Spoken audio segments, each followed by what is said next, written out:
杨伯杰，来，请进。来，我是国道5队巡视组。来，那个杨先生，来，我有带桥头地方检察署的拘票。好。好，那你现在像什么罪名把我逮捕嘞？您涉嫌公共危险案哈。好。于受询问那个，我们现在依台湾桥头地方检察署开立的拘票，我们现在要拘提你。好。等一下，我找我的律师啊。我知道，我会让你们打电话给律师哦。来，我现在宣告你的权利：第一，你得保持沉默；等一下，不要动我东西。桥头地方法院的搜索票，好，那。对啊，我看清楚啊，等一下，你这个密录器在录，抱歉，我们这个是公文书，不好意思。对，我们公文书不能广播出去，不能传播出去。你不要动我的东西，你到底在干嘛？你自己关。好，要不然你要自己关还是我们来关？我先跟你报告一下，我们这里都有录影。好，你自己关。等一下，麻烦姐，你把它关起来。配合关一下啦，拜托的啦，好不好？我无足无愿意的，嘛是你上高速公路抗议。好不好？拍谁啦？所以现在意思是说我在高速公路抗议，所以把我抓走嘛，吼。不是，太好了嘛，哦，你要干什么？你不要比。我的名字是杨伯杰，我是台湾第一个因为争取道路平权而被拘提搜索的异议人士。2024年5月2日，国道警察第5大队刑警持桥头地检署的拘票及搜索票将我拘提到案，并且扣押我的手机与电脑。我被指控的罪名是公共危险、妨害公务以及煽惑犯罪。这支影片除了完整交代这次的事件以及后续的发展，更多是我的心路历程。我想让大家知道，人身自由被剥夺、言论自由被破坏是怎么样的感受，以及为什么我要坚持重机上国道的抗争。不过，还是先从我怎么变成国道通缉犯开始说起吧。我会花一点时间回顾与交代我过去参与与发起的国道抗争。你也可以评论我的所作所为，应不应该受到拘提到案、搜索扣押的对待。现在时间是7月1号上午5点04分，我们今天要来开箱国道高速公路。从平时通勤常走的重阳路转进南港联络道，先是用禁行机车禁止一般摩托车通行，到了国道路口再禁止法律上允许行驶却迟迟不公告执行的大型重机。原来我们的交通是由层层枷锁建立起来，封锁人民平权用路、安全用路的机会。现在时间7月1号上午5点25分，我们今天要重返国道高速公路。经过国道1号纪念碑，我希望这座纪念碑标志的是建设国道高速公路服务全体国民的历史，而不是承载着拒绝服务机车使用者的羞耻。现在时间10月1号，我和一群骑士开箱国道3号。除了隧道，迎来的是一片开阔的视野。我想把这段影片放到国际之间，没有人会认为这是危险的犯罪行为吧？我至今仍不明白，光天化日之下要行驶一条服务层级最高、最安全的道路，却要种种如同犯罪计划的安排才能实现。甚至这个国家的行政机关选择用违法取缔与拖吊，也要阻止摩托车驾驶使用安全的道路。选择用影片记录这些时刻，我想也是保存这个号称民主法治的国家在转型当中传留下来的遗毒吧。离开高速公路，确认今天行动安全下庄，身为犯罪主谋的我，不免还是来一个胜利的欢呼。着装上车，我难掩心中的亢奋。我知道机会只有这么一刻，发动引擎，转动油门。我至今仍记得这一刻的百感交集、兴奋、不安、期待，以及一丝丝因长久以来被塑造成重大违规而产生的罪恶感。我们究竟会成为重大犯罪，被警方强制拖掉，还是可以把雪隧、安全、自由的空气传遍整座岛屿？但我很快就抛弃心中的疑惑，我没有回头路了。是的，没有回头路，我们只能勇往直前。针对这时候可能已经接获通报，正在高速驱车准备缉拿这些颠覆国家的犯罪，我们到底会狼狈地坐上拖吊车，还是从容优雅地离开国道5号？即便在预料之中，出了雪隧，还是要来一个胜利的手势。今晚，我们代表这片土地上的所有交通公民，夺回了雪山隧道的使用权利。现在时间1月13日，我正在启程高速公路前往投票所的路上。即便大型重机行驶未公告开放的路段仍是违规的，但这是用公民不服从的手段实践我的公民权，这也是民主国家最基本的权利。骑摩托车骑到国道10号上面，现在我们在33K 处的 B 车弯，可以请警察来开单啊！你没有法人依据授权，你可以脱掉。我们拒绝脱掉。对，拒绝脱掉。可是上面的都说就直接强制脱掉了。上面的这样讲，你们不能违法行政，因为出问题是你们基层员警要负责啊。这个脱掉是行政行为，那请你们要开异议单给我啊。就是因为行政行为，所以我们依照行政相关的法规下去做一个处罚。对啊，那个处罚刚刚罚单已经开了，我们这个不是路检，不是路检，我们不是路，你们现在是使用什么身份？我交通违规的部分已经处理完了，对吧？对啊，罚单我已经收了，我也签了。禁止啊，并没有允许你们脱掉啊。那你现在敢质疑一个执法者，麻烦你举出条文，我也很告诉你，我92之7他是说行驶未公告路段，你开的罚单也是行驶未公告路段，但他没有禁止其行驶。不行，我拒绝，我脚没办法跨过这里，我的脚没办法跨过这里。你不要再搬你摩托车，等下倒下来更难看哦。先生，我们在赶去下子。先生，你压到我的手了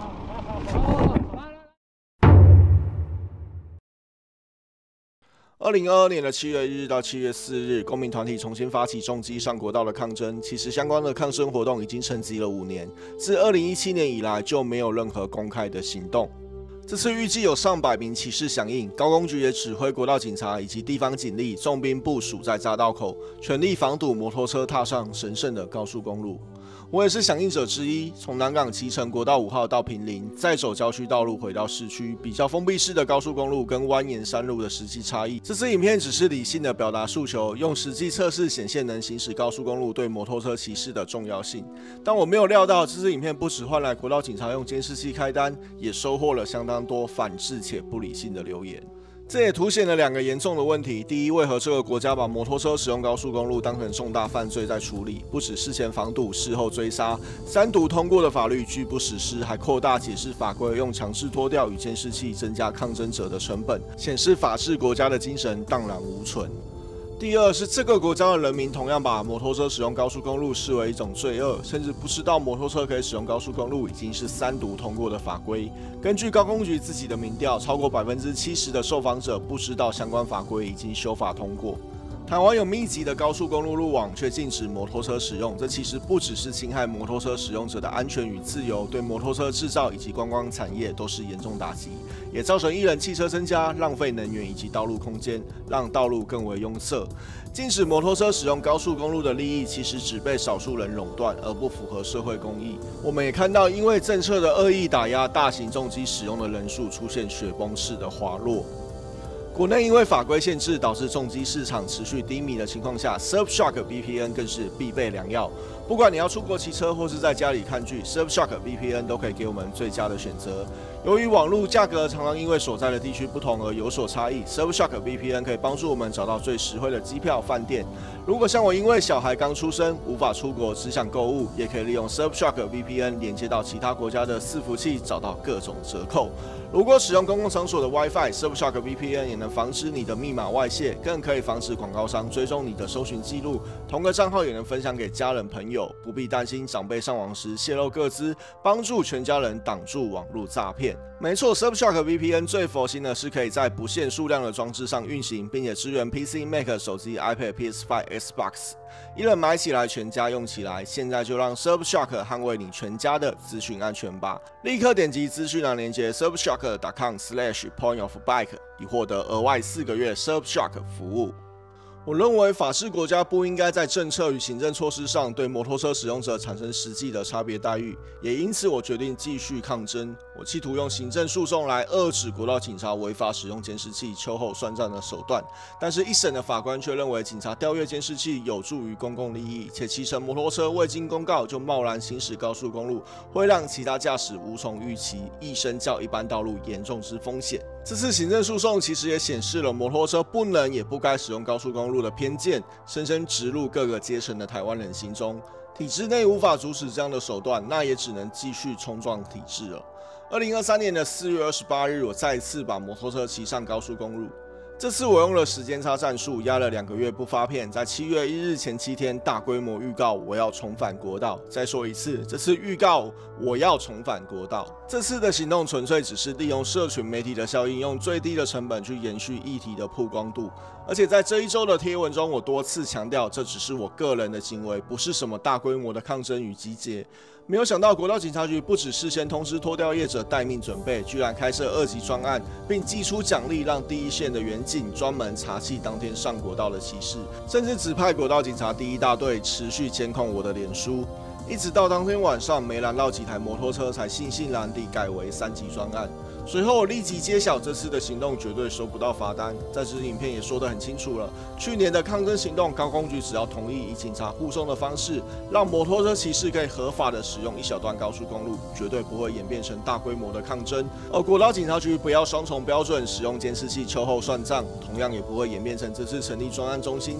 想跟高公局邀功，结果没有抓到几台摩托车。这次行动让我深深体悟，国家机器一直把摩托车使用高速公路视为罪大恶极的行径。这次行动，我戏称自己是通缉者之歌，没有想到却是一语成谶。也因此，后续的抗争行动不能只靠我一个人，所以在7月，我成立国道反抗军，邀请很多的伙伴一起组织策划未来的行动。8月，我也收到消息，全促会将要再次举办实体集会，争取国道通行权利。我也与全促会的荣誉理事长红宝重机的宝哥见面。宝哥是国道抗争的大前辈，全促会也是最早为国内大型重机争取快速公路、高架道路等行使权利的团体之一。这次的会面决定了我们和平抗争的方向。宝哥代表国内车商向国发会主委游说，开放大型重机使用高速公路的好处，而我们会继续行动，借此宣传11月的合法集会。因此有了10月1日的停车大富翁以及国道夺回3部曲，但我原先只策划了集体上国道，还有雪隧夺回。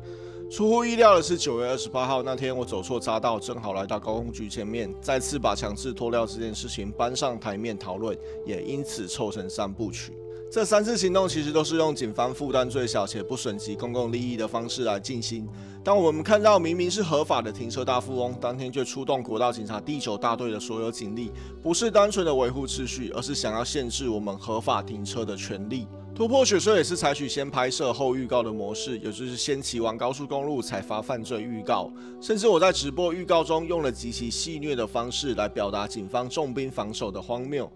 用最基本的逻辑去推测，明明知道讲出来警察就会封锁匝道，有人还会故意预告自己要在特定的时间骑上去吗？但结果第9大队还是在我预告的时间内管制基层员警休假，连续3天不间断地封锁国道5号匝道。这种欠缺逻辑、浪费警力的方式，不是笨也不是坏，而是再次验证了重机上国道就是没写在刑法的重大犯罪。再来，依据2022年在凯道集结的交通解严大游行，交通部没有给出任何的回应。我们其实也预期这次的陈抗也是一样的结果。果然，在集会当天，代表交通部来接陈情书的也不是重要官员。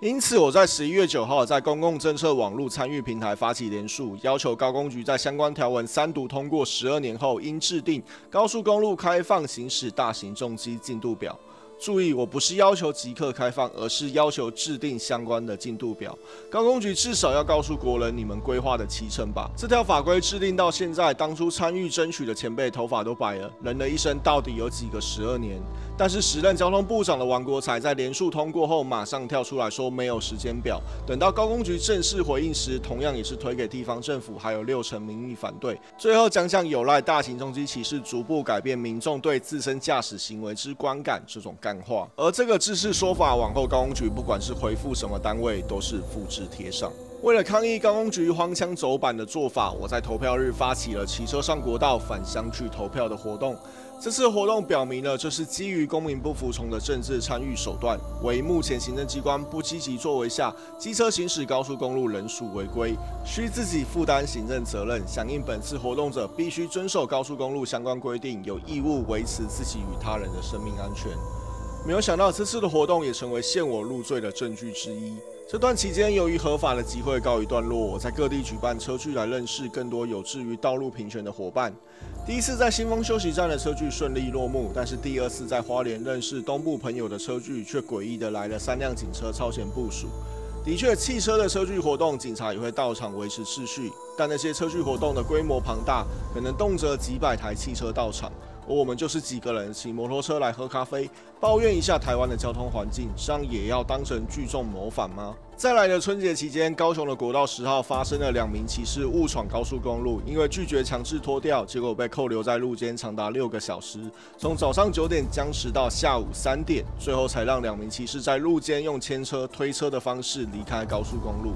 滞留在高速公路路肩的危险性，国道警察自己最清楚，但是遇到摩托车骑士一样可以改变原则。而强制脱离误闯高速公路的大型重机，其实于法无据，这并不是纸上谈兵，而是我们透过立委办公室召集公路主管机关与执法机关的协调会结论。但是交通部高工局国道警察局在由玉兰委员卸任之后就相应不理，依旧对摩托车骑士采取差别待遇。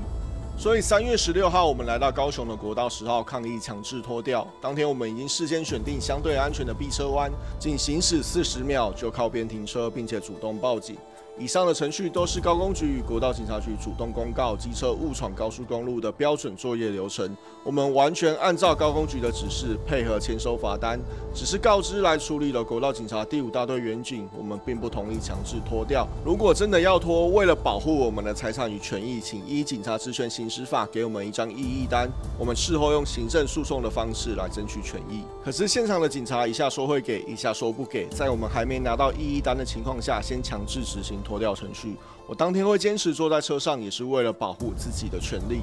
不过当天国道警察先是动用强制力将我抬离车辆，还在过程中唆使第一线的员警假装受伤。事后我们回到台北，也针对可能被移送妨害公务做出应对。律师的意见是，妨害公务必须要有主观犯意，也就是明知道自己的行为会妨碍公务员执行公务，还故意这么做。我们也发现自己早有警察在抗争活动中假摔，在法院被打脸的潜力，因此我并不是很担心，但我没有想到国家机器动得比想象中还要厉害。时间来到5月1日，我们延续抗争，申请合法路权来到交通部举办集会，随即又在下午驱车前往高工局澄清。澄清现场也非常好笑，高工局居然是派员手写记录我们的澄清内容，后来回复的书面内容一样是复制贴上。在结束5月1日的抗争，隔天我一出家门就遭到拘提与搜索。在我被关闭摄影机后，接下来我只能先联系律师。柯忠贤律师曾经帮我打行政诉讼，我第一时间就想到联络他。不过由于时间太早了，柯律师没有接电话。第二个人选是曾任立法委员的邱显智律师，但我手机里没有存到他的号码，仓促之下也找不到他的名片。这时候其实在我家门口僵持了一段时间，再耗下去也没有办法，我只好打电话给我太太，告诉她现在的情况。坦白说，警察来我家破门拘提，我觉得这我还承受得住，但是从事公民运动要连累到我的家人，这反而让我难以启齿。好在我的太太没有一句怨言，全力支持我。我记得警察进来以后，花了一些时间填写相关的文书。这时柯律师也正好回电，由于柯律师在台北执业，事出突然，他只能帮我找高雄在地的律师。由于接下来我的手机会被扣押，就由我太太来联系。接完电话，他们就收走我的手机，在门外因为还戴着安全帽，有几次 Face ID 没有马上侦测，所以我输入密码的时候就被带队的侦查所看光了。他也马上在证物袋写上我的密码。这时我突然心生一计，我想确认这次是怎么回事。在扣押我电脑的时候，侦查所没有办法故技重施，只能问我密码，我就来试探一下。我故意说电脑的密码要到检察官那边再给。这时侦查所就打电话给检察官，我就被检察官痛骂一顿了，说我不给密码一样可以暴力破解。我马上回说是，马上给密码。这时检察官也骂了2句侦查所，说不必什么事情都打给他，可以自己决定。然后关掉扩音以后，检察官跟侦查所讲了几句话。检察官叫侦查所转告我，叫我以后不要下去南部。我这时真是有点哭笑不得。检察官讲这种话，不就增加了大家对南部的刻板印象吗？难道南部是什么化外之地，不能去南部抗议？另外，虽然看到搜索票跟拘票时就知道这次情况并不单纯。过去我们台湾交通安全协会的理事长也曾经被国道警察移送山货犯罪，最后获检察官不起诉处分。但如果这次是检察官要办我，那情况就完全不同了。虽然我知道我其实没有主动给予密码的义务，但我并没有因应这样的情况来维护自己的资讯安全。我的密码简单到十分容易破解，所以我还是选择主动配合检方办案。警察要什么资料，我都据实以告，告诉他们这个资料夹是哪一次上国道的影片。这时我也发现，他们不是针对3月16号的那次抗议，而是要把我过去的所作所为全部挖出来。但我心知肚明，就算他们拿到原始影片，我也没有什么具体的违法行为可以构成公共危险或是煽惑犯罪的实质证据。只是电脑、手机里面关系到自己与家人的隐私被别人摊开来放大检视，还是一件令人非常不快的事。讲点好笑的，被警察问到说有个叫做7人大汉的资料夹里面装什么，我淡淡的回说，哦，那就是3月16号那天的影片。我算过，那天我坐在自己的摩托车上，总共有7个警察包围我，所以叫做7人大汉。讲完，现场所有人，包括我太太都笑了。执行搜索就这样花了几个小时，这时候也确定是由高雄的张淼生律师陪我做笔录，就看着警察把我的电脑、手机、iPad 硬碟，还有我自己也一起装上车。有最年长的那位警察开车，侦查座在副驾驶座，我被夹在天道哥跟另外一个年轻警察中间。先前已经说过，在这个情况之下不是很舒服，但我当时没说的是，负责驾驶的那位警察一离开我家，就在快车道横跨慢车道右转，我忍不住当场就说了，右转不是应该先靠右吗？结果他不知道汽车右转的时候可以进入慢车道，还说从南部上来，台北的道路设计让他不太清楚。到了国道休息站吃饭，我才知道当天来拘提我的4位警察也是连夜从高雄下来，没有差旅费，路上的餐费也是自掏腰包。我当时问了，这不是很不合理吗？事后想想，我自己处在教育体制，同样也是一堆不合理的待遇，但是身在体制之内，受制于人，就很难争取权利。当时的侦查座只是回我一句，他还有一家老小要养。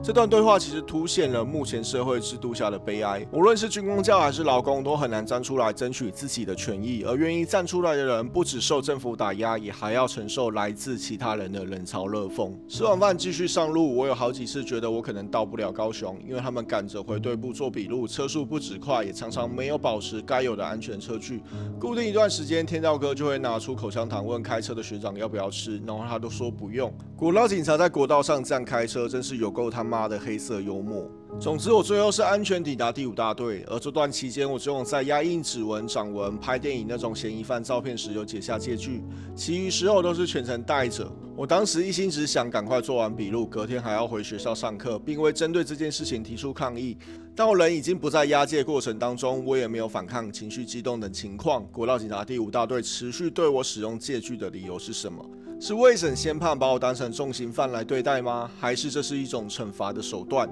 我在侦讯的空间待了一阵子，终于等到张律师到场，我们就3条罪名一一讨论。首先是妨害公务，现实的情况是我告知现场员警我脚抽筋，等一下才能下车，但他们仍用强力将我抬离车辆。在我离开车辆时，下意识的伸手抓车握把，没有注意到我压到警察的小指了。当警察大喊"先生，先生，你压到我的手了"，我就立即放开握把。从安全帽视角的影像，你可以看到我当下没有办法看到警察的手在握把上。被控公共危险的部分，我则是主张我们行驶高速公路的时间不到1分钟，过程无超速以及其他违规或不当驾驶行为，主动选择避车弯停靠，并没有拥塞道路以及置身往来之危险。况且当日的情况是我们多次要求离开高速公路范围，但是当天国道警察第5大队拒绝我们的请求，也不愿意给予异议单。至于最有争议的煽惑犯罪，我也向张律师说明，我的活动页面都有注明，目前骑车上国道虽然法规3读通过，但仍属违规行为。响应活动者必须负责自己与他人的安全。其实，在讨论案情的过程中，我并不紧张，我也立即想到台中爆闪灯事件，检察官用还起诉的方式强迫当事人道歉。我想这次可能也是用同样的方式去压迫公民的示威行动。该讲完的都讲了，最后张律师说这些看起来没什么问题，但我担心他们有没有掌握什么你不知道或是你忘记的事情。我想了想，我扪心自问，除了把摩托车骑上高速公路外，我绝对没有做过什么伤天害理的事情。在接下来制作笔录的过程中，我被问到总共策划参与几次上国道的行动，正如在影片一开始看到的回顾，我全部据实以告。只是被问到这些行动是谁当主谋，有谁参与，我都觉得他们好像在侦办组织犯罪。大部分被问到的问题都是可预期的，只是在制作笔录以及稍后在地检署检察官讯问的过程中，我并不觉得这是在调查与侦讯。他们的问法并不是想要了解事实，而是已经构筑好罪名，看我怎么辩驳。我被问到多个超没水准的问题，其中一个是我拿我影片标题来问国道夺回首部曲，纠团上国道来一场正面对决。结果他们问你说正面对决是跟谁正面对决？是觉得我会蠢到讲跟警察正面对决吗？我当然说是跟老旧蛮憨的交通体制对决啊。这类针对我在社群媒体上的用字遣词一一放大检视，试图想让我讲出可以定罪的证词的问题还有很多。在结束这些荒谬的问题后，主要问话的侦查组突然离开一下，回来的时候带来3个问题，都是3月16号当天你骑乘国道10号，后方车辆驾驶看到你违规行驶路肩，还有驾驶指控你违规超车，害他们被吓到差点发生事故，你怎么解释？我当下的心情是又惊又怒，我很确定我在道路驾驶的过程中不可能会做出这些事情。当天我的确有超车，但完全按照规定。而我们行驶高速公路的时间只有40秒就停靠路边，说后方驾驶被我们吓到，显然就是要用这个作为公共危险的证据。坦白说，要用拘提跟搜索当成打压公民运动的手段，这个大家都知道是怎么一回事。但是用我没有做过的事情想要诬陷我，这又是另外一回事。更何况是在有影像证据的情况下，还想用这种方式来吓我。做完近3个小时的笔录后，张律师最后帮我补充，若3月16日现场远景被我压到小拇指，而有无法执行公务的情况，因现场将我逮捕，而当下并没有将我逮捕，而是过了1个多月才指控我妨害公务，显然不合常理。接着就要去桥头地检署给检察官复讯，在警车上的时间跟天道哥尬聊，但没有拿到什么有用情报。来到地检署的停车场，像是影视作品里面那样，运送犯人的空间有层层大门，走过通道以后会来到拘留室，在柜台跟法警登记以后就被送进牢房里面。对，拘留室就跟牢房没有两样，连上厕所的隐私都没有。我自己一个人被关在一大间空房，被限制自由与监视的感觉真的很糟。我推测在里面的时间大约10几分钟，但体感时间非常长。我不知道其他进来拘留室的人是什么原因，但是因为骑车上国道被送进来这里，这可能是全台湾甚至是全世界的首例。接下来我在检察官那边听到的言论，让我对台湾司法的不信任程度又多加几分。我在这里并不是要动员仇恨，而是让乐听人知道我国对于交通平权的概念有多遥远。如果桥头地检署认为我言论不实，灼伤司法的形象，欢迎公布当天的录音档，让社会大众核对事实。检察官在讯问之前先训斥我一顿，其中的言论包含有的警察比较不懂法，结果你开直播把他们不懂法的一面暴露出来。我现场拘提者问号。在后续的讯问也常常夹杂他主观的情绪，先对我输出一顿，才开始问话。譬如认为我们上高速公路抗议，如果害别人下班接小孩堵在路上，这也是侵害他人的权益。但事实上，我自己在高速公路上的任何行动，从来没有妨害用路的顺畅。甚至高速公路上面突然出现摩托车会害驾驶人吓到，这个谬论也再次被提及。而真正让我感到我的言论遭到审查的，还是想用商货犯罪来办我。譬如在1月13日骑车上国道返乡去投票的贴文中，他们找到一则留言，是一张在晚上骑摩托车的模糊照片，依稀看得到是国道3号的路牌。在做笔录时，警察就问我当天活动有多少人响应，答案当然是我怎么知道，因为这是自发性的公民不服从运动，并没有事先的组织集结。到了检察官这里，再次被问到这个问题，也许是想用确实有人因为我的贴文而骑车上国道，用这个来作为起诉的证据吧。我当时回答，有人贴照片不代表当天就是有骑上去啊，照片有可能是旧照片，也可能是别人的照片。检察官则怒斥，把人传过来问一问就知道有没有骑上去啦。虽然我知道检察官没有这样做，但是仅凭留言一张照片，没有其他证据就想传人来问话，这不是言论审查，什么是言论审查？夸张的还在后面，检察官拿着我被扣押的手机，开始查询我的讯息记录，把我在私人群组里面讲过的话翻出来。譬如说我讲过，我觉得还是需要发动大规模的国道抗争。这句话的脉络是在高工局持续拒绝沟通的情况之下，况且发动公民行动原本就是宪法赋予我国人民的权利。群组其他成员的对话也被一一翻出来，不断的被拿出来问我该怎么解释。事实上，公民行动要安全合法，本来就需要有计划的组织行动。况且我们并不是以违规上国道作为主动手段，而是不断的透过体制内的方法来争取权益。答完了这些言论跟思想审查的问题，最后检察官问我还会不会从事这样的抗争行动。我始终认为推动交通平权是为了促进社会公益，不能受到打压就终止抗争。于是我回答，我会用更谨慎、能确保所有人安全的方式来从事抗争。检察官的讯问到此，我以2万元的代价交保。但接下来的事情让我觉得更不舒服。检察官说到，今天的一切作为都合乎程序，有问题你可以去申诉。这种先侵害你的权利，再叫你浪费自己的时间去寻求救济，这在一个民主国家绝对是不合理的。而这句话却被国家公务员广泛的运用，甚至出现在司法人员的口中，足以证实在制度层面的扭曲。开拘票向法院申请搜索票，这本是检察官的职权。正因为拘提搜索对一个人的自由与隐私侵害甚大，因此在检察官伦理规范第2条才写道：检察官为法治国之守护人及公益代表人，应恪遵宪法，依据法律，本于良知、公正、客观、超然、独立、勤慎执行职务。既然是本于良知、公正、客观等标准来执行职务，想必应该是没有问题的。那又何必说一句有问题你可以去申诉？检察官必要时采用拘提到案、搜索扣押犯罪证据，社会舆论是绝对赞同的。但是对于从事社会运动，并且在抗争行动中遭到警察暴力的公民，采用这样不符合比例原则的做法，真的没有问题吗？接下来的对话更让我记忆犹新。检察官还补充，其实我们也不是真的要让你在法院受处罚，如果回去看你手机没有其他上国道的记录，我们会给你缓起诉。前面说到我对于这种用缓起诉来压迫公民运动的做法已经有心理准备，这时候听到检察官说出来，我在心里大喊，我绝对不接受缓起诉。因为被宣告缓起诉的被告没有任何救济手段，相当于被检察官认为有犯罪事实，只要期间内接受条件就暂缓起诉。虽然检察官还没有说，但这个条件可能是要我拍片道歉，或者说一定时间内不能进行国道抗争。作为一个民主国家的公民，我绝对不会因此而妥协。高速公路的行驶权利是宪法保障的自由权，也是消弭摩托车使用者受到的社会排除。推动交通平权是为了落实社会公平与正义。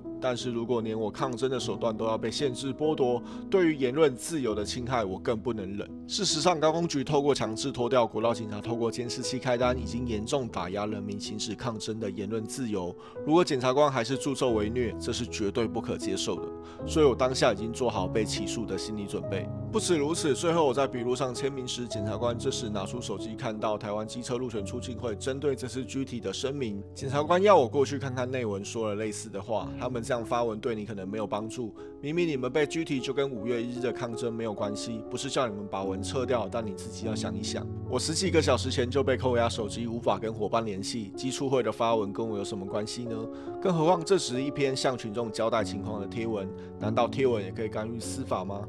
虽然我事后想想，的确选在5月2日发动拘提搜索，应该是不要让5月1日的集会受到影响。但是你都说不是要让我在法院受处罚了，发张传票过来，我让你骂一骂，给警察出气，不也可以达成一样的效果吗？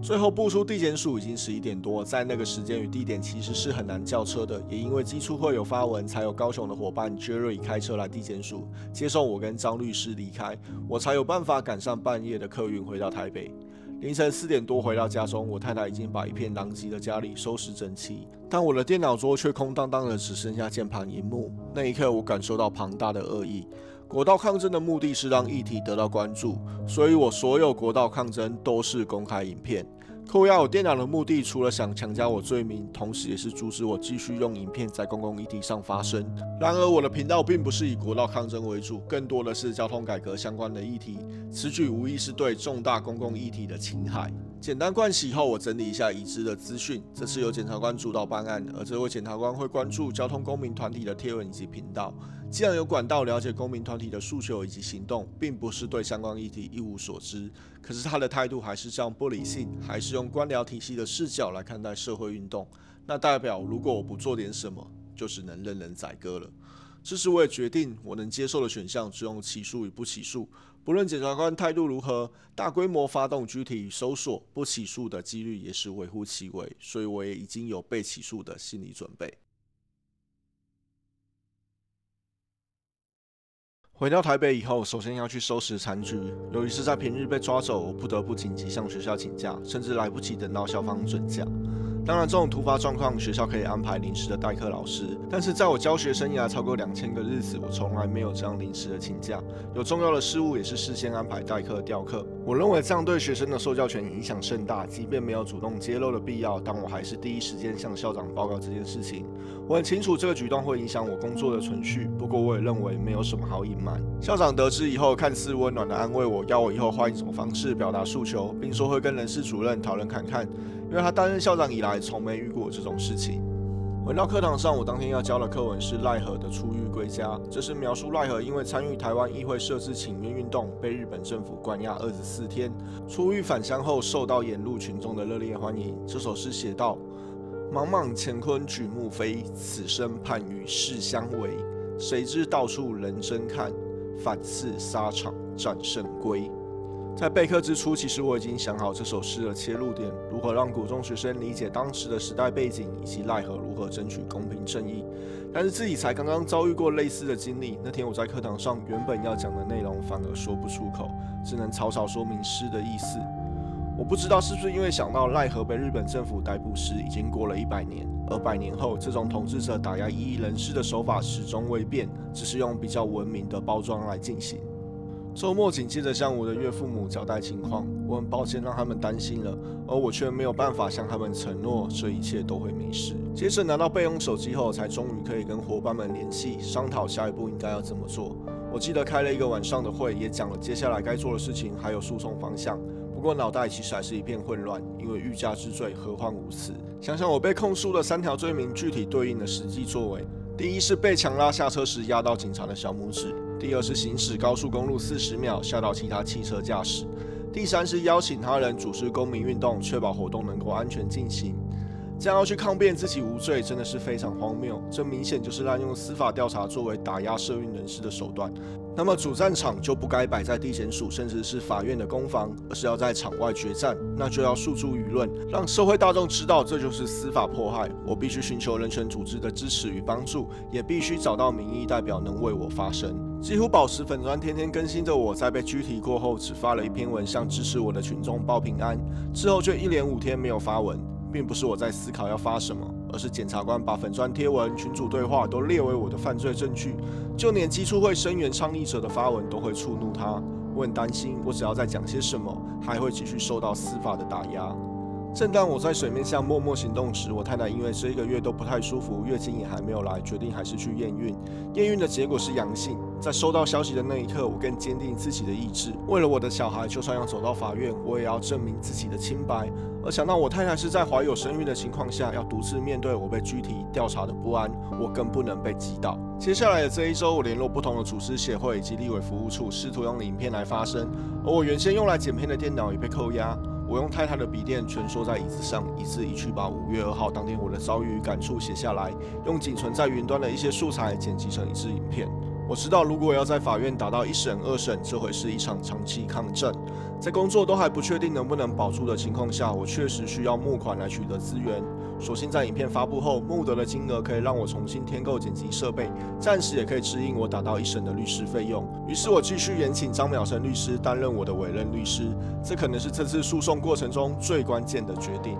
在这段时间内，不同的伙伴陪伴着我四处奔波。令人失望的是，还没有得到任何有利人士或是团体的协助。知名的法律相关协会对我的遭遇不感兴趣。我们也到形象非常正面的立委服务处寻求法律辅助，却没有得到任何实质有建设性的法律见解。当然，我知道最惨的情况就是我靠着自媒体的力量来救济自己。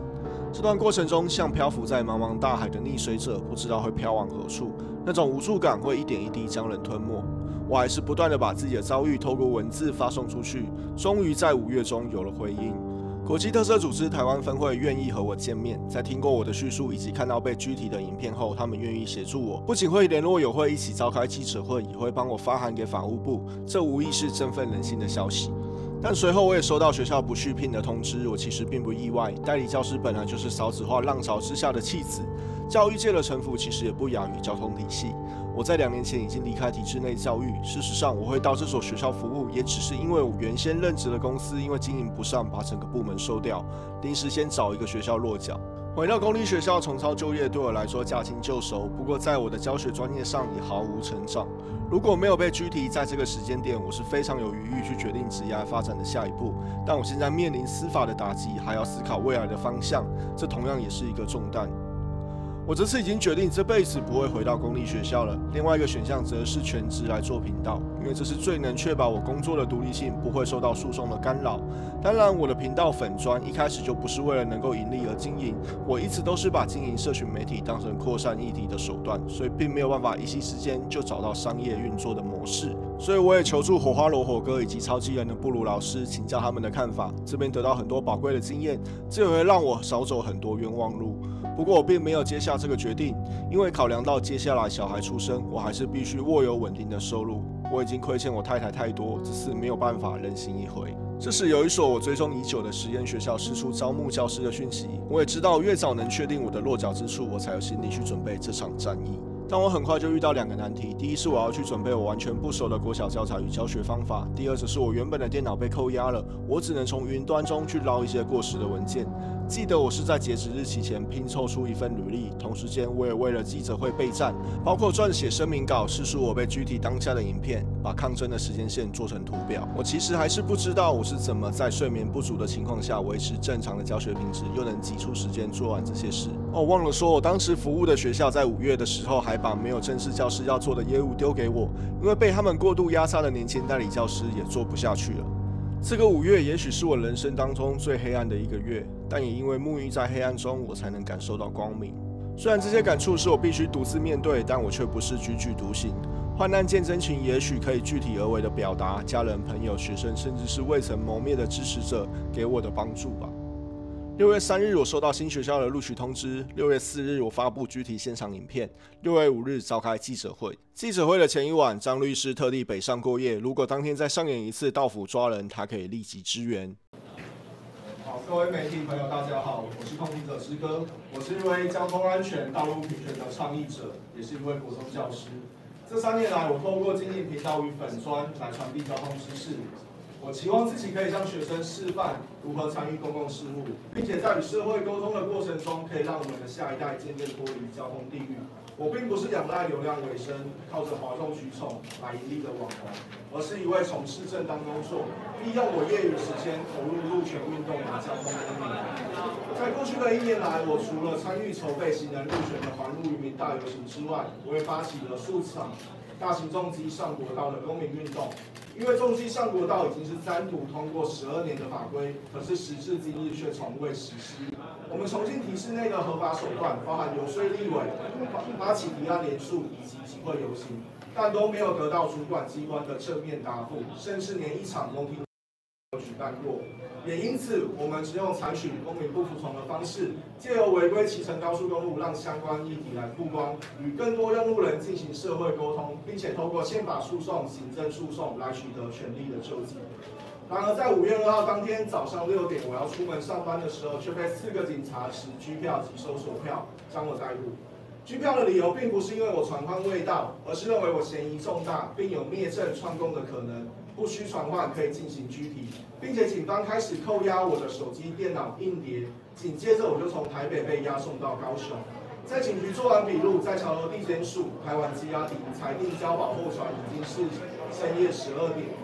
我想再次重申，即使我从事社会运动的手段属于交通违规，但绝对没有逃避公民不服从产生的行政责任。在抗争活动中产生的罚单都是准时缴纳，而这些活动也从来没有损害公众利益或者造成实质的危险。如果检调单位认为我有违法的疑虑，我也非常乐意配合调查。但是不经传唤，采用进行拘提的方式，不只对我名誉、工作权利有重大伤害，更是严重侵害我的人权以及言论自由。针对这次侦查当中有违比例原则的部分，我提出以下疑问。我要请问警政署以及国道警察第5大队：第一，当日远警对我实施拘提时，由于事发突然，我也认为我有搜证保护自己的必要，为何现场远警以暴力胁迫的方式关闭我的摄影机，剥夺我合法收集权利的权利？第二，在拘提与制作笔录的过程中，我都配合调查，但是第5大队仍对我全程使用借据，时长将近15个小时。我想请问，第5大队判断需要对我全程使用借据的依据为何？是不是把使用借据作为我在第5大队辖区实施抗争的惩罚？我现在想请问法务部，指控我涉嫌公共危险、妨害公务、煽动犯罪，并以刑事诉讼法76条第3款有事实足以认定灭证串供为由，不发拘票，进行将我拘提。我想请问，这个有事实是基于什么事实做出的判断？在过去1年的国道抗争活动都有公开的影片与公开的贴文，现场远景也都用密录器与摄影机全程收证。请问我要怎么灭证？我要跟谁串供？在相关事证都是公开的情况下，对我实施进行拘提、搜索、扣押我的电脑、手机，请问这符合比例原则吗？这是不是滥用公权力来对社运人士进行打压？是不是想用这个方式让我不敢再对重大社会议题来发声？在侦查结束前，我冒着风险站出来，是因为检调单位这样滥用公权力，将严重危害台湾社会的公众利益。当公民团体实施公民不服从，目的还是以非暴力的手段来凸显现行制度的不合理。但是公民不服从的目的，并不是为了不服从的不服从，最终目的还是可以希望台湾人民可以共同携手走向一个法治国家。正是因为认同法治，所以我才希望行政机关可以依法行政，因此我才付诸行动。而公民不服从只是手段之一，抗争结束之后，还是必须回到合法的手段来争取权利。可是目前的情况是，行政机关可以在法律3读通过12年后不实施，但平民老百姓采用公民不服从的手段来抗议，就会被当成重大犯罪来侦办，一出门就被警察拘提逮捕，扣押你的电脑、手机，并且在法庭上把你在私人群组的对话全部列为犯罪的证据。这无异于是回到戒严时期，让人民活在恐惧。我最担心的并不是未来发生在我身上的司法审判，而是我不是最后一个受到这样对待的和平倡议人士，并且作为一名教师，我要怎么去告诉我的学生，社会的进步需要每一位公民的积极参与，还是我应该要告诉他们，明哲保身，不要得罪政府才是明智之举。最后，我诚挚的呼吁法务部、警政署应该出面向我国的人民解释，在台湾地区解严令发布将满37年，为人民伸张正义的司法，怎么会沦为破坏人民言论自由的刑具？找到新工作也开完记者会，暂时松一口气。不过我们也有点怀疑，这样大动作的表态会不会直接就省略过侦查庭，直接被起诉？再次感谢国际特赦组织台湾分会以及台湾人权促进会的声援。由于我国司法应该是处于超然且独立的状态，立法委员帮忙站台，容易被贴上干预司法的标签，所以我特别感谢洪申翰委员愿意出席为我发声。而6月也是离别的季节，担任代理教师最难过的不是1年1000的动荡，也不是地方教育局1年克扣你2个月薪水的剥削，而是被学生问到：老师，你明年还会不会教我们？来到这所学校不到1年，其实已经见到很多从前中耳闻的事情。正式教师压榨年轻的代理，行政教师把没人要接的业务推来推去，或者是近乎语言暴力对学生羞辱式的管教。但是我任课班的学生几乎没有让我在课堂上失去耐性。作为教师最有成就感的事情，还是看着学生在欢笑中慢慢成长。但我始终不敢承诺他们明年我会继续站在这里，因为这不是我能够决定的。现行代理教师与教师甄试的制度侵害的并不是所谓这些流浪教师，真正损害的是逐渐凋零老化的教育现场以及学生的受教权。临走前，我任教班的导师仍想慰留我，但我离开体制内教育的心意已决，只是对我的学生比较抱歉。最后，这所学校的行政还想压榨我最后的价值，帮他们处理没人想做的业务。临走之际也闹得很不愉快。7月我能暂时喘息，好好休息。8月我将面临新的挑战。实验教育其实与体制内教育非常不同，在开学前有很长一段的教师共同备课时间。这时，前任交通部长李孟燕也积极与公民团体会面。我因为工作出差无法出席，改以递交影片的方式提供意见。我在熬了几个晚上的夜赶出影片，说明台湾机车50年来的困境，其实也是台湾交通的困境。但是影片因为放入太多事故的影片而遭到黄标。更糟糕的是，在交通议题上有做足功课的李孟燕，随之就因为被爆出婚外情而卸任。我不知道为什么对交通改革观念比较进步的交通部长总是任期很短，而我的诉讼仍没有进展。国际特赦组织发文给法务部、警政署，要求说明未经传唤进行拘提是否违反比例原则，借据使用是否不当。但是桥头地检署与警政署都装死到底，看来在高速公路骑乘摩托车真的会动摇国本。而开学以后，我的工作更加繁忙。实验学校可以实现家长、校方共同的教育理念，不会被僵化的教育体制绑住而空转。对教师而言，有更多的自由可以选择编辑教材，这的确是我向往已久的教学环境，但这也占据我大量的时间与精力。这段时间其实我无力制作交通议题的影片，因为不只收集资料、撰稿困难，后制更要耗费大量的心力，因此我还是先以长篇体验、车辆心得为题材来制片。制作这类的影片相对轻松，同时也是我喜欢的主题，但目的还是为养演算法，增加不同的受众，让频道不要因此停更。我等待已久的侦察艇在8月改过一次停期后就没有消息。9月我响应全促会的和平集会，重新回到指定服务区，再次传达对交通平权的想望。但现实是，这种和平倡议是动摇不了蛮横无能的官僚体系。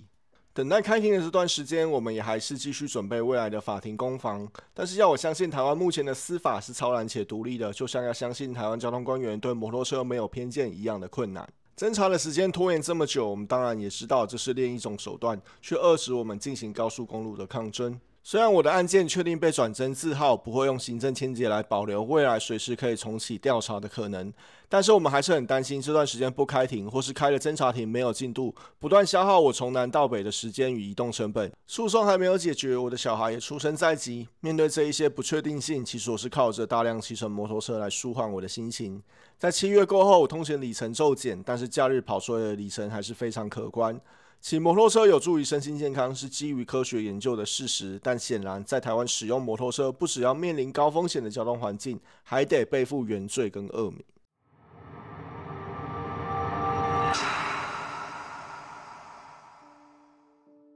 一直到11月，我才收到侦查庭的传票，张律师也着手替我写答辩状，并且延续着无罪答辩的方向。我的选项依旧是不起诉或是起诉，我没有办法接受牺牲言论自由换来的缓起诉。张律师的答辩状在初稿使用的用词比较委婉，说被告经过检察官的提醒，知道自己的行为有触法之余，也保证政府开放之前绝不再骑车上国道。当然我知道换到不起诉之后，答辩状上面写的其实都不重要，只是这样还是不符合我想捍卫的价值。因此张律师在正式的答辩状中也删去了这类用语，全面开战。张律师虽然是有柯律师推荐，但其实他并没有接触太多交通平权的议题。可是正式版的答辩书，我们几个人看过以后都觉得写得真好，可谓掷地有声。答辩书分为2个部分，首先收集我被控诉了3条罪名过去的实务见解，其中3祸犯罪最知名的案例就是太阳花事件，学运领袖要求在场民众进入立法院。第2部分则基于实务见解来说明为什么我应该获不起诉处分。针对我被指控公共危险，张律师说刑法185条构成的要件是行为人主观上必须是出于妨碍交通安全之意图，客观上必须严重影响交通安全。但在我的案例中，既无法证明主观意图，也没有具体的客观事实。而针对调查期间，我被3位汽车驾驶指控突然骑摩托车出现在高速公路上，害他们受到惊吓。张律师则说，单纯骑摩托车行为如何造成与损坏拥塞同等的事实，更何况其他用路人情感的不适，并不是刑法保护的课题。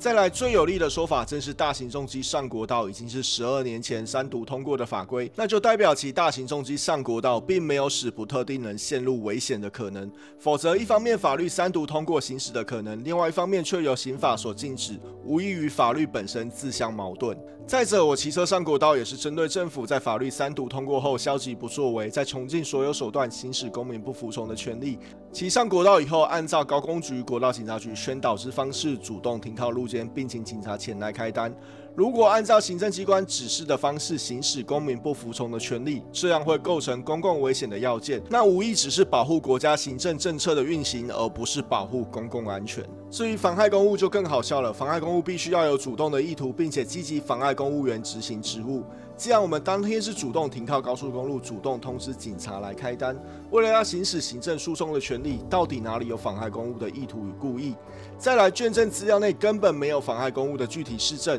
何况警察被我压到手的时候是说，先生，你的手压到我了，代表他当时主观认定这是不慎的行为。如果他当下认定我有主动妨害公务执行的意图，那就不会是录影呈现的口吻。再者，张律师引用彰化警察处理抗争行动中假摔被法官打脸的前例，说根据录影画面，该员挣脱以后夸张且不自然地向后退去数步，这不免让人对员警执法是否具适法性产生怀疑。甚至答辩书里面有一句很呛的是，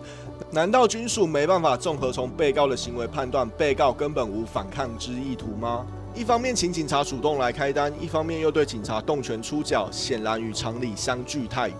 最后则是关于山货犯罪的部分。老实说，我们事先收集了法律见解中对于山货犯罪这条罪名最为棘手，因为法条内就留有相当大的解释空间。以文字、图画、演说或他法煽惑他人违背法令或抗拒合法之命令者。过去的实务见解对于煽动违法行为的言论管制，必须审酌在群众活动当中发表言论的时空背景，并且符合明显且立即危险原则。第一是必须明确，第二是要立即采取违法行为，第三是此违法行为必须很有可能发生。另外还有一点值得讨论，山货犯罪分为2款，一款是山货他人犯罪者，第2款则是山货他人违背法令。很明显，骑车上国道不是犯罪，而是违背法令。在高等法院110年度对太阳花事件的裁判书也指出，被山货者并没有犯罪，而是违背法令，但是山货者却要受刑罚，这本有不当。况且法令虽然合法，但是应该针对其合理性给予批评或是质疑的言论自由。山货他人违背法令如此抽象概括之规定，以现今法律思潮与社会实况，已属明显不当之立法。因此，张律师界定我的山货犯罪行为，是因为2024年1月13号的骑车上国道返乡去投票。那么这篇贴文并没有产生立即的危险，并且强调机车行驶高速公路仍属违规，并未对参与者产生适法性的判断错误。况且上述的实务见解都是基于群众运动的现场喊话，如果在网络上发起活动与贴文也构成犯罪，无疑是侵害宪法保障的言论自由。况且这个贴文是基于体制内的柔性手段都未获正面回应才采取的最后手段，且贴文内容是理性的，请民众思考是否支持响应，而不是鼓吹魅惑人民以蛮力与政府对抗。最后，张律师举了一个例子，毒品是法务部以及最高法院认定的万国公罪，提倡大麻合法化的民众从来没有被论处山货犯罪。那么，为何基于法案3读通过的情况下，倡议交通平权、机车可以上国道的我，必须遭受这样的控诉？最后，这份答辩书没有什么委婉的说辞，真的是用事实与道理正面对决了。张律师的论点一直都是我想陈述的，而他又找到更多有力的实务见解来加强论述。当然，答辩书很神，但我也没有天真到认为这样就会不起诉。只是我们也很期待，基于这份答辩书的基础，如果真的走到一审，到法院会怎么判？就这样来到开庭当天，我调整好客户请假，并跟学校的伙伴据实以告，说我要去高雄开庭。我还是秉持一样的原则，争取公益，不该受到这样的待遇。而我也没有什么好躲藏，我是光明正大的倡议者，我的所作所为都是推动摩托车使用高速公路正常化。自由移动是现代社会被保障的权利之一，不应是被污名化、被妖魔化，甚至是罪恶化。在抗争过程中，我不讳言，骑摩托车违规行驶高速公路是成本最小、效益最大的手段。因为保守的官僚与利益集团最担心、害怕的就是摩托车使用高速公路很危险的谎言被戳破。当国人觉得摩托车在高速公路上行驶是一件很正常的事情，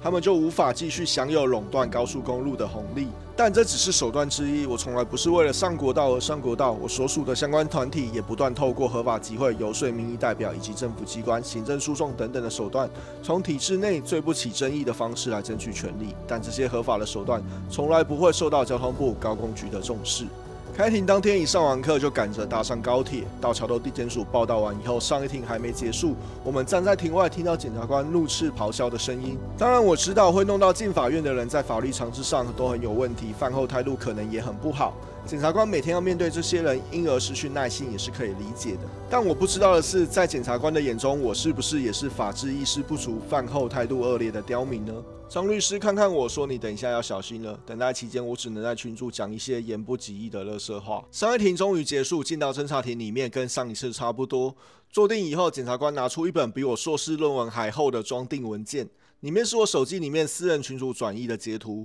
我早就知道他们会这么做，道理我都懂，只是为什么那么厚？检察官诘问的方向完全绕过答辩书，全力主攻我在私人群组里面的对话，包括我提到找谁一起上国道，像是火哥是谁、医生是谁之类的。对，我在检察官面前把你们都拱出来了。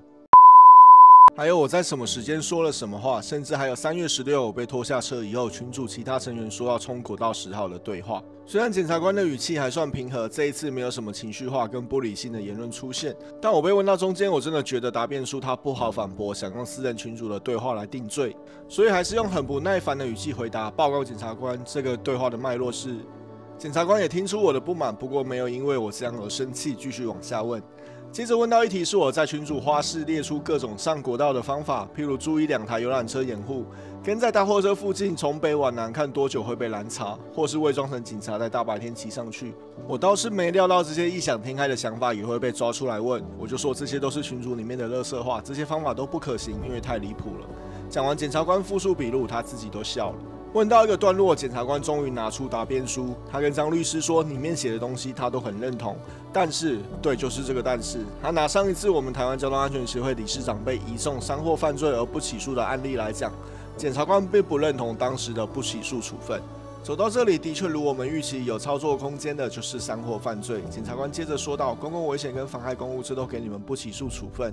听到这里，我以为山货犯罪要给我缓起诉或是直接起诉了，但是山货犯罪的部分，你确实有在群组找人上国道，我可以给你职权不起诉，这样同意吗？职权不起诉就是经检察官调查被告确有犯罪事实，但是可以斟酌被告平时品性、犯后态度、犯罪手段、动机、目的、犯罪所生的危险或损害来给予不起诉处分。当然，我知道在群组找人上国道会构成犯罪事实很瞎，我还是同意了，但我觉得这就是互给台阶下了。检察官大动作侦办，最后全部不起诉，好像也说不过去。而我可以免除接下来1审、2审消耗的时间与金钱成本，那也没有什么不好，因为真正的战场还是在道路平权的推行。如果未来要把资源消耗在法院的攻防，那势必会影响我个人能参与的程度，也会拖累其他伙伴对公共事务能付出的时间。最后，我向检察官补充，并再次强调，上国道抗议是最后手段，我们事先组织行动也是为了能在安全的情况下证实摩托车使用高速公路是很正常的事。检察官也认同，说我的作为是经过深思熟虑的。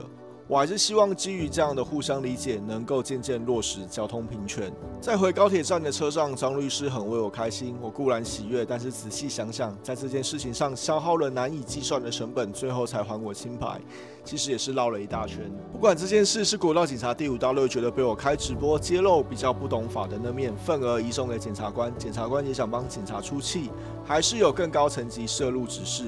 这我们也无从得知了。但我们真正的敌人是一个常年被恶意构筑起来的交通体制。参与这件事情的警察、检察官也是因为这个体制才有这些作为。作为当事人，我也很想要有一位让我把所有不公待遇都推到他身上的幕后主谋。可是我们都知道，就算弄掉所谓的幕后主谋，只要现存的交通体制还存在，交通种姓制度、交通独裁制度没有被动摇，类似的事情只会一再发生。我们应该努力改变这个体制。这次事件中，张律师从陪侦到开庭给我的协助非常大，感谢他最后熬夜写出的答辩书，可以贯彻我的意志。这里帮张律师的业务打个广告，我真的大力推荐。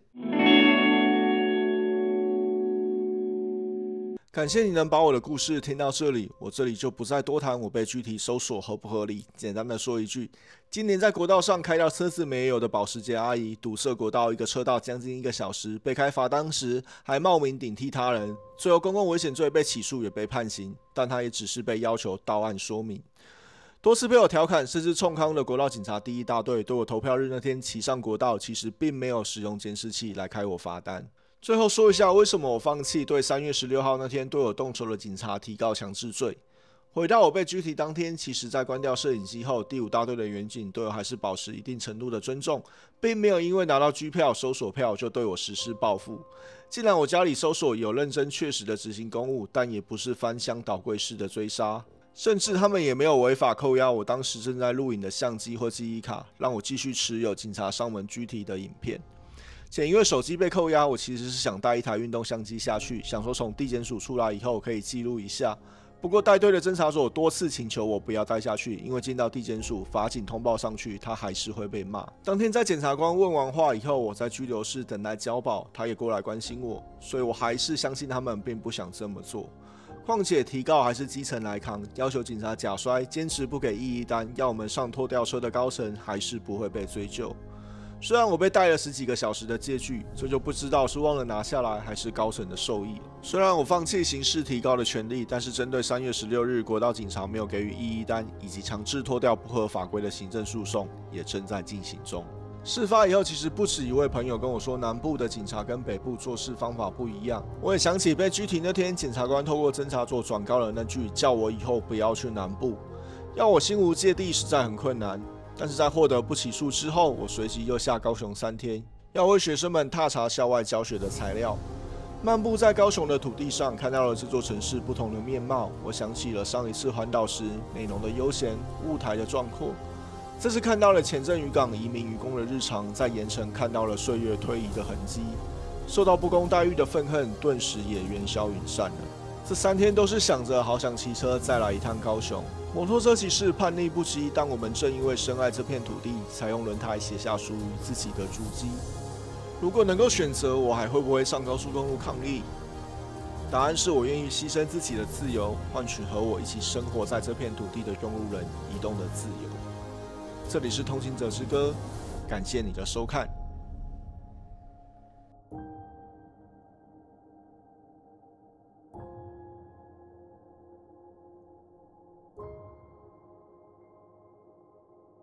you